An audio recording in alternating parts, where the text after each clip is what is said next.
Патч 2.0 самый большой патч на Stalker 2? Что такого масштабного добавят в патч 2.0? Почему перенесли патч? Правда ли, что сегодня началось тестирование DLC? Описание 18 новых достижений и многое другое сегодня в видео. Всем привет, на связи DeadCav. Я собрал абсолютно все подробности про патч 2.0, и он оказался самым масштабным обновлением из всех ранее выходивших патчей. Начнем разбор со слухов от достоверных источников. Патч 2.0 выйдет вместе с DLC 20 августа, то есть вот-вот, и самое главное, что без переносов. Ранее техподдержка GSC сообщала, что патч 2.0 может выйти примерно на неделю раньше, чем дополнение. И это случилось! Сегодня GSC открыли закрытый бета-тест патча 2.0 для всех желающих.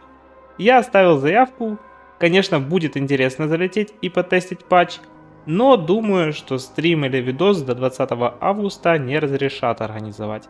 Но это не все. Со мной поделились информацией, что якобы патч 2.0 все-таки планировали выпустить отдельно от DLC еще 20 июля.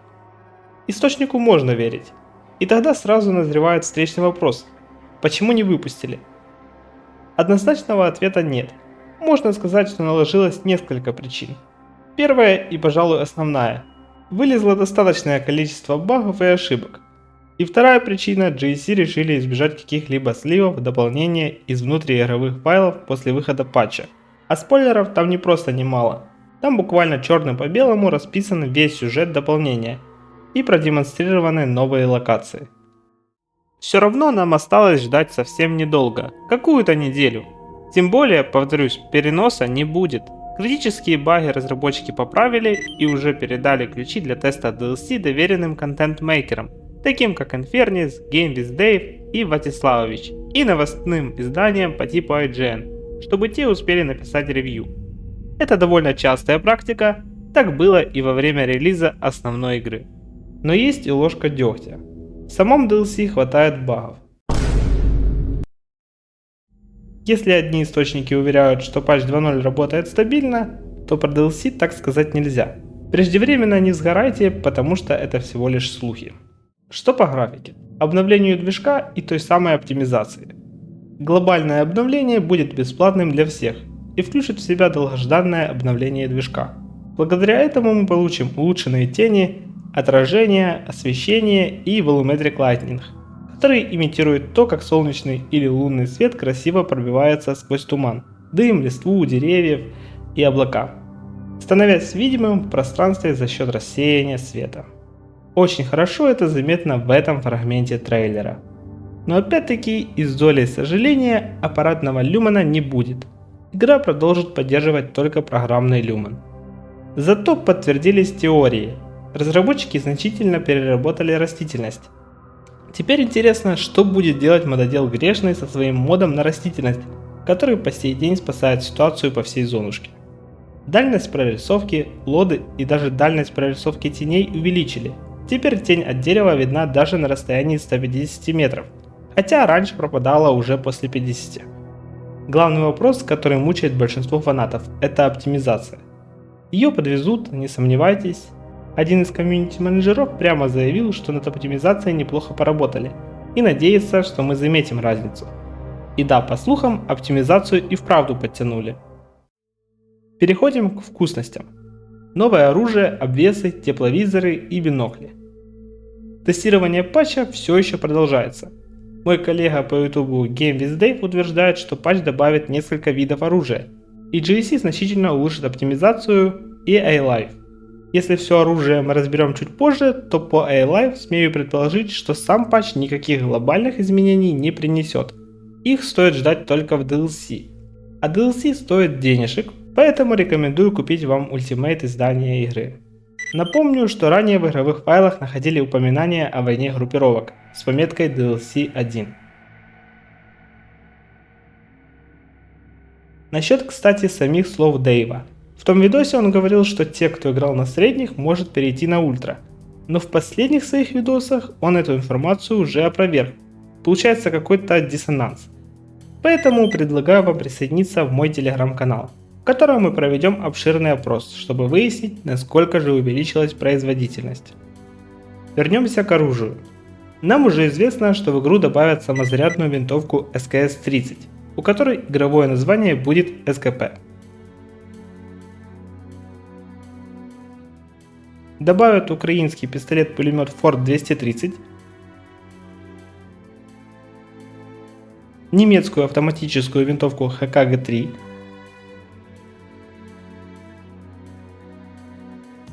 немецкую модульную штурмовую винтовку ХК-433 и, вероятно, другие уникальные версии этих и уже существующих пушек.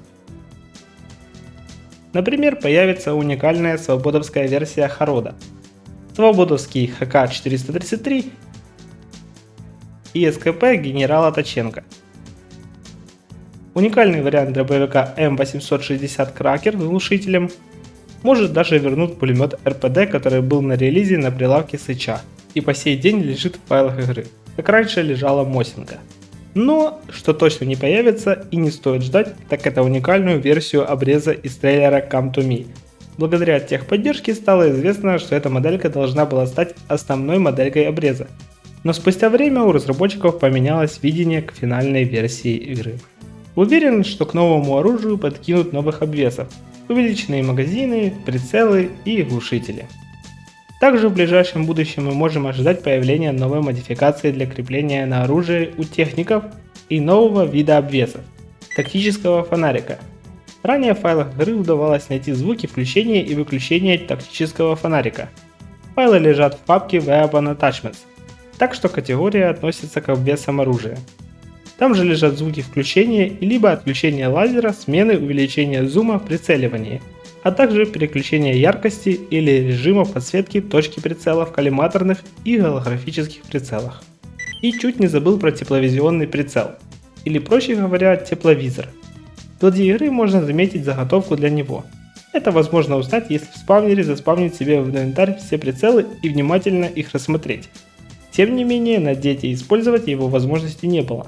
Зато была иконка в инвентаре и полное отсутствие выброшенной модели. В релизе тепловизор все еще можно найти на базе варты на химзаводе в виде неиспользуемого предмета и на ростке, на одной из винтовок на стене. Из плюсов здесь финальная модель предмета, которая в целом соответствует иконке из билда и концептам. Я очень жду такой вариант прицела, он бы идеально подошел к ночным перестрелкам и будущему второму дополнению про Холодный остров. В игру наконец-то добавят бинокли. Между прочим, в билде бинокль был. Он работал очень криво и просто как приближение наподобие того, как приближается экран перед диалогом с NPC, только сильнее. Разработчики подготовили для нас несколько вариантов биноклей. Пока нет информации, какие отличия будут между ними, кроме визуальных и дальности приближения. Возможно, GSC вернут одну из фишек трилогии – автозахват цели. Правда, автозахват цели в трилогии для биноклей был таким же бесполезным, как и для прицелов. Поэтому даже не знаю, станут ли разработчики заморачиваться над такими фишками, но было бы прикольно увидеть это в Stalker 2. Пишите в комментарии, что думаете об этом. Свои правила, новые лица, долгожданный туман, новые аномалии и артефакты. В патче 2.0 могут добавить новый уровень сложности. На него намекали комьюнити менеджер и один из официальных контент-мейкеров. Да и сами упоминания в файлах локализации так и просят, чтобы я рассказал вам о нем. Новым режимом сложности станет своя ходка. Кстати, в последнем патче режим переименовали в свои правила. Можно будет настраивать сложность игры под себя, прям как в Anomaly. В файлах локализации лежит подробное описание этого режима. Подойдет тем, кто любит точно настраивать свой игровой опыт, определяет, насколько сложно выживать в зоне, влияет на выбросы, урон от аномалий и скорость накопления радиации и пси-воздействия.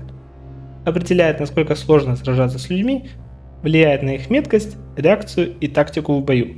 Определяет, насколько зона будет щедра к вам. Влияет на все цены и награды. Если вы поменяете уровень сложности своей ходка, то не сможете вернуться к нему позже в этой игре.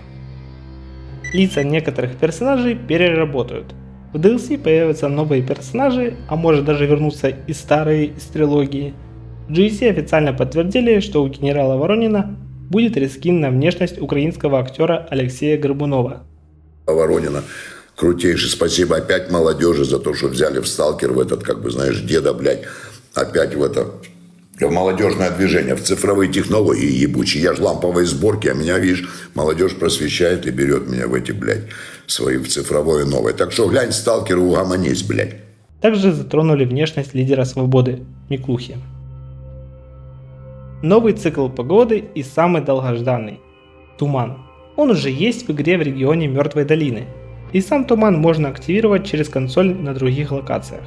Кроме тумана, у нас еще очень много нереализованных вариантов погоды и выбросов.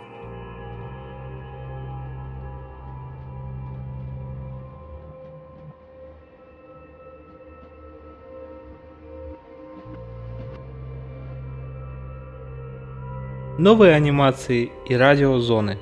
В одном из недавних шортсов GSC засветились свежие анимации мутантов, Плоти и Бюрера. Ну и вишенка на торте Сидорович, который смачно зевает и тянется почесать сраку. Очень надеюсь, что это реальные внутриигровые анимации, и в грядущем DLC подобных живых деталей станет только больше.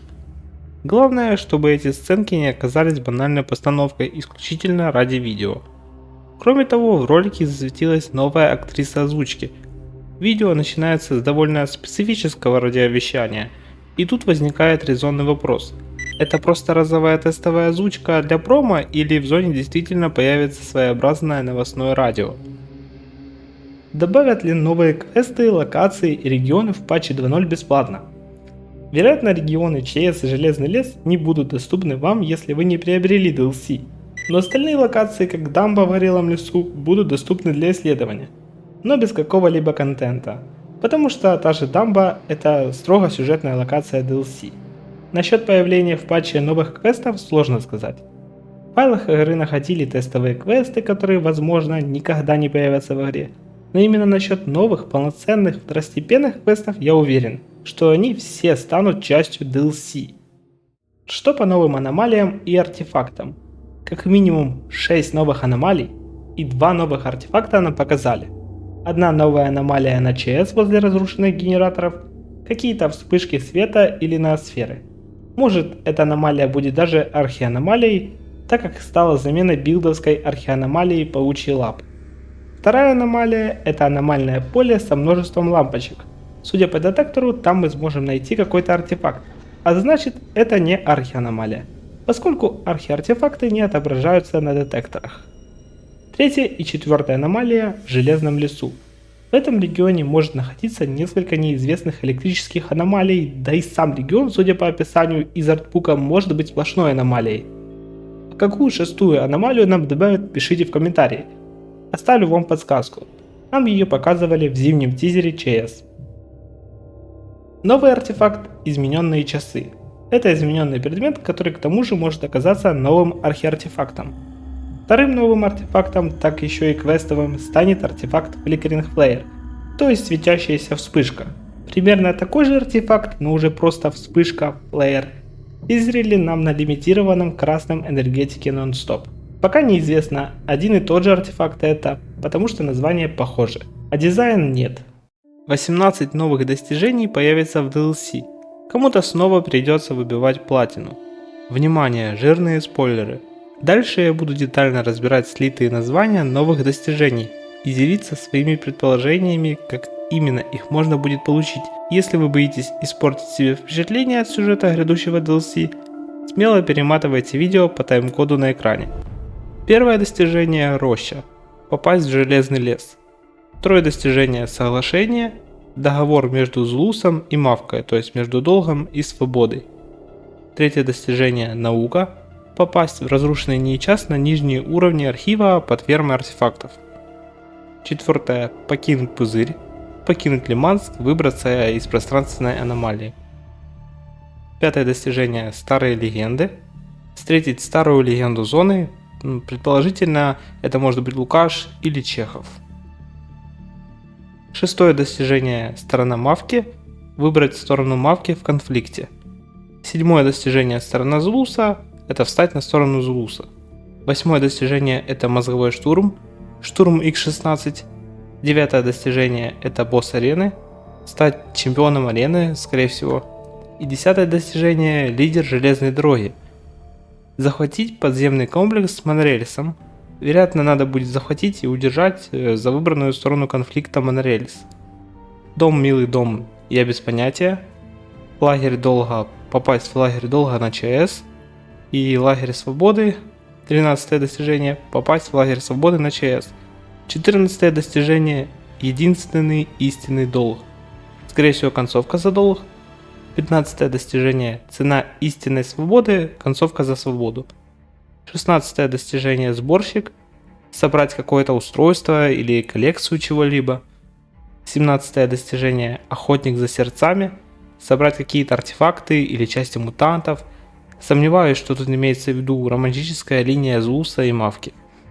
18-е достижение, что это за шум. Выяснить, что это за помехи или шум, вероятно, второстепенный квест. Пишите ваши предположения в комментарии. И немного формата Blitz по дополнению.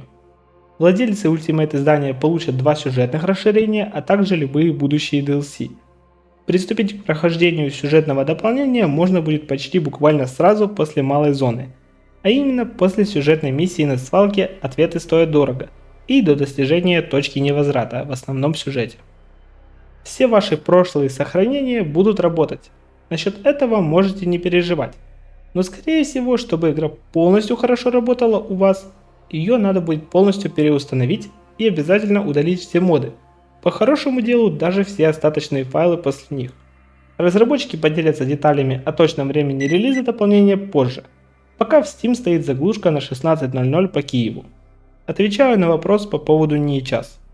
Не будет никаких 2 вариантов прохождения дополнения – с нормальным НИИ час и с разрушенным. Если внимательно обратить внимание на трейлер, то мы находимся уже в разрушенном институте и спускаемся в самые недры архивов возле фермы артефактов за поиском каких-либо документов. Или за детектором Сварог или детектором Ока. Следовательно, в дополнении будет таймскип перед посещением НИИ час. Забавно, что большинство, и я в том числе, только из-за недавнего геймплейного трейлера узнали, что стрельба из-за укрытия была уже в игре. Она появилась в патче 1.7. И напоследок обсудим, будут ли моды на PlayStation 5, как там дела с SDK, Gamescom и Steam машиной. В будущем может появиться возможность отключать трассеры, перемотка катсцен, которая была на релизе, но сейчас сломана на ПК, будет починена. Я, как новоиспеченный Sony Boy, жду моды на PlayStation 5, но, к большому сожалению, за них абсолютно ничего не известно. Как и про то, что на ПК возможно появится встроенный мод-менеджер, который уже давно мелькал в файлах, но используется только на Xbox. Так что, друзья Sony Boy, модов на PlayStation 5 еще придется подождать. Насчет второй фазы SDK, то есть инструментария для создания модов, ZoneKit. Обновление SDK должно выйти вместе с DLC и патчем 20 августа. Открытое тестирование для мододелов, оставивших заявки, идет. Напомню, что новое обновление SDK добавляет возможность создавать полноценные квестовые линии с полноценной озвучкой и локализацией. Можно даже будет менять уже существующие сюжетные и второстепенные квесты, создавать новых персонажей и новые сталкерские хабы. В новом трейлере нам показали боковое прицеливание. Похоже, что теперь оно не будет доступно только во время использования ПНВ. Также в будущем GSC рассматривают идею добавления специальных анимаций осмотра оружия, как было с револьвером Рина в одном из трейлеров. Но та анимация была активирована через консоль только для трейлера и используется перед началом раунда на арене. Разработчики готовят новые предметы для магазина очков Steam к выходу DLC.